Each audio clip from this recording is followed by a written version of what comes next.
I have chosen to teach you about how to perform CPR. I think it is an essential tool that everyone should learn by performing CPR on someone before paramedics arrive. You can give that person a better chance of survival. So, let's begin. It is extremely important that you check your surroundings before you begin to administer CPR to make sure there is no one in immediate danger. If the scene is safe, then you can approach the person and begin to tap and shout, "Are you okay?" Once you approach the person, you want to grasp the person by their shoulders and gently shake them, asking them if they are okay. You want to shake and shout for a few seconds. You'll want to move on to the next steps after 5 seconds of trying to wake this person. Once the person does not respond after 5 seconds, you want to call 911 and check for a pulse. When you are on the phone with 911, look around to see if anyone is around you. If so, tell them to go find you an AED before you start chest compressions. You want to make sure the person is laying on a solid surface. The next thing you want to do is listen and see if the person is breathing. If they have a shallow breathing or if they are gurgling to breathe, then you will want to perform CPR immediately. You can put your ear up close to the person's face. Before starting chest compressions, you want to have your dominant hand over the other hand and then lock your fingers like the person is here in this picture. You will position your hands right below the breastbone. Before you start your compressions, you will center yourself over the person's body.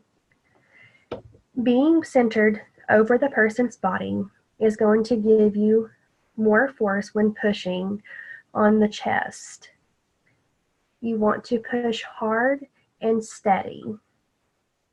When you begin chest compressions, you want to push down hard. You will push down about 2 inches, as you can see in the picture. Don't worry if you break a rib. That is normal. You will give the person 30 compressions, then 2 rescue breaths. You are imitating the beat of the heart. A lot of people recommend singing or humming the tune "Staying Alive." After 30 chest compressions, you will need to give your 2 rescue breaths. To perform this technique, make sure your airway is clear. Tilt their head back, lifting slightly. At the same time, take 2 fingers and place them below the chin of the person, tilting their chin upward. You will then pinch their nose and open their mouth. Place your mouth on theirs and breathe in. You will want to use enough force to cause the chest to rise. You may also be able to use a one-way barrier if that's available, but that's not always available in these cases when it's an emergency.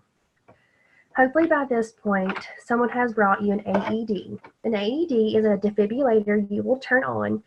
The AED, once you have turned it on, it will prompt you to what to do next. If the person's chest is wet or moist, dry it off before placing the pads on his or her chest.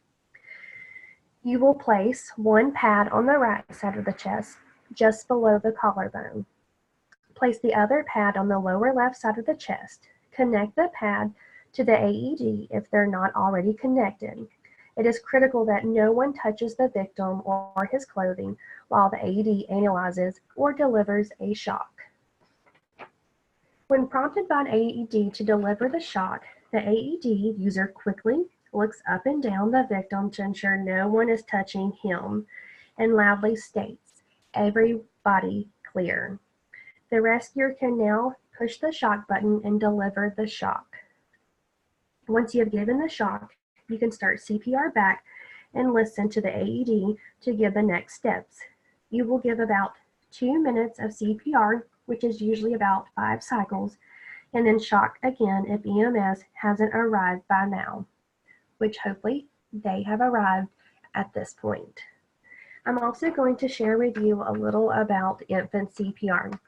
Currently, I work as a nurse at a pediatric office, so I have a passion for children and want everyone else to know what to do if you have an infant that can't breathe.